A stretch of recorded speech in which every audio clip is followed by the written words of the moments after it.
Hello everyone, आज की इस वीडियो में हम जानेंगे जीन पियाजे जैसे मनोवैज्ञानिक के बारे में। अगर आप जानना चाहते हैं इनके इतिहास के बारे में तो आज का ये वीडियो आपके लिए बहुत ही ज़्यादा महत्वपूर्ण है। आज की इस वीडियो के माध्यम से हम जानेंगे जो एक बहुत ही महान मनोवैज्ञानिक हैं जीन पियाजे, उसका जन्म कहाँ हुआ था और शिक्षा के बारे में जानेंगे। उसके बाद में उन्होंने जो बौद्धिक विकास की और मोड़ ली, यानी कि उन्होंने जो इसके सिद्धांत दिए हैं उनके बारे में मैं आपको बताऊंगा। साथ ही साथ इसके जो मुख्य अवधारणाएं हैं, उसके आलोचनाएं हुआ था, सम्मान और योगदान, बहुत सारी चीजें मैं आपको बताऊंगा। तो अगर आप लोग जानना चाहते हैं जीन पियाजे के बारे में संपूर्ण बातें तो इस वीडियो को आप लोग पूरा देख सकते हैं। इस वीडियो के माध्यम से आप लोग बहुत सारी जानकारियां ले सकते हैं। दोस्तों, ये एग्जाम के दृष्टिकोण से महत्वपूर्ण तो है ही, साथ ही साथ आपके नॉलेज में भी इजाफा करेगा। तो आइए जानते हैं इसके बारे में और हर एक चीज को समझते हैं। देखिए, जीन पियाजे यानी कि जीवन यात्रा और संज्ञानात्मक विकास का महान सिद्धांत। देखिए, आज हम जानेंगे उस महान मनोवैज्ञानिक की कहानी जिसने दुनिया को यह समझाया कि बच्चे कैसे सोचते हैं, कैसे सीखते हैं और कैसे उनका मस्तिष्क विकसित होता है। ये चीज हम लोग जानेंगे। आइए सबसे पहले हम लोग ये जानते हैं कि जीन पियाजे का जो जन्म हुआ था वो कब हुआ था। देखिए, जन्म जो है 9 अगस्त 1896 को हुआ था। इसे आप नोट डाउन करेंगे। स्थान की बात करें तो ये स्विट्जरलैंड में हुआ था। इसका जो जन्म का स्थान है वो है आपका स्विट्जरलैंड। उसके बाद में इसके जो पिता हैं वो आर्थर पियाजे हैं, जो कि इतिहास के एक प्रोफेसर थे। ठीक है। माता का नाम जो है रेबेका जैक्सन है, जो कि धार्मिक और संवेदनशील स्वभाव की थी। उसके बाद में 10 वर्ष की आयु में उन्होंने पहला वैज्ञानिक लेख प्रकाशित किया था और बचपन से ही जीव विज्ञान और प्रकृति में ये रुचि रखते थे जीन पियाजे जी। अब आइए उसके शिक्षा और प्रारंभिक शोध के बारे में हम लोग थोड़ी सी जानकारी हासिल करते हैं। देखिए, जीन पियाजे जो है यूनिवर्सिटी ऑफ न्यू शटेल से जीव विज्ञान में पीएचडी की, जो कि 1918 में।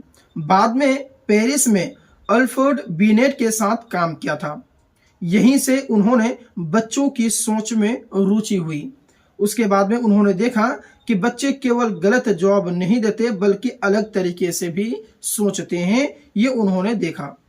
अब आइए उनके बौद्धिक विकास की और जो मोड़ है इसके बारे में थोड़ी और जानकारी हम लोग ले लेते हैं। देखिए, पियाजे ने अपने ही बच्चे पर अध्ययन किया था। उनके खुद के बच्चे पर ही उन्होंने अध्ययन किया था।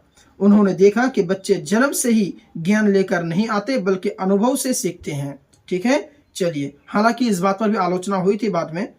चलिए, उसके बाद में आइए हम लोग जानते हैं संज्ञानात्मक विकास का सिद्धांत। देखिए, पियाजे ने बताया कि बच्चे 4 चरणों में मानसिक विकास करते हैं।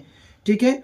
आइए उन चारों स्टेज के बारे में जानते हैं। देखिए, तो जीन पियाजे ने जो कहा था कि बच्चे जो है 4 चरणों में जो उसका मानसिक जो विकास है वो करते हैं, तो उनमें जो सबसे पहला स्टेज है वो है आपका संवेदी गति चरण, यानी कि सेंसरी मोटर स्टेज जो कहा जाता है। और इसका जो समय अवधि है वो है आपका 0 से लेकर के 2 वर्ष तक।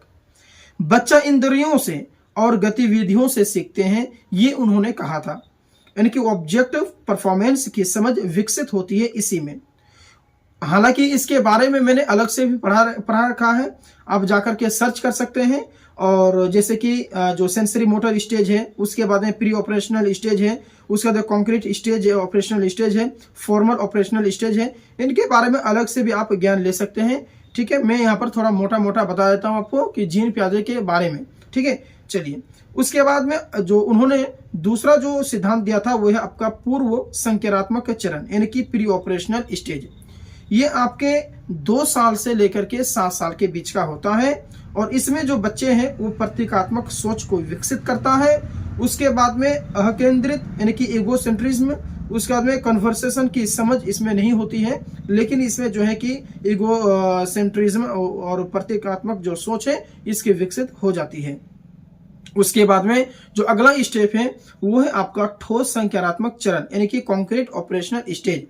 और ये जो है 7 साल से लेकर के 11 साल तक का होता है और इसमें बच्चे जो है वो तर्क करना शुरू कर देते हैं, यानी कि तार्किक सोच की समझ उसके अंदर में आती है और उसके अंदर कन्वर्सेशन की समझ भी उसके अंदर में आ जाती है, बातचीत की समझ उसके अंदर में आ जाती है। उसके बाद में फाइनल जो स्टेज है वो है आपका औपचारिक संज्ञानात्मक चरण, यानी कि फॉर्मल ऑपरेशनल स्टेज, और ये 11 साल से आगे की ओर होती है। और इसमें जो ये बच्चे हैं वो अमूर्त चिंतन करना शुरू कर देते हैं, काल्पनिक परिस्थितियों पर विचार करना शुरू कर देते हैं। तो इन्होंने जो 4 स्टेज बताई थी वो ये है, क्या क्या, एक होता है आपका सेंसरी मोटर स्टेज, और उसके बाद में दूसरा है प्री ऑपरेशनल स्टेज, उसके बाद कॉन्क्रीट ऑपरेशनल स्टेज और फॉर्मल ऑपरेशनल स्टेज। तो इन्होंने कहा था कि ये जो बच्चे हैं उनका जो मानसिक विकास होता है इन्हीं 4 जो है कि ये चरणों से होता है। अब आइए आगे की ओर हम लोग जानते हैं मुख्य अवधारणाएं, यानी कि इन्होंने जो है कि स्कीमा यानी कि मानसिक ढांचा इस पर भी काम किया।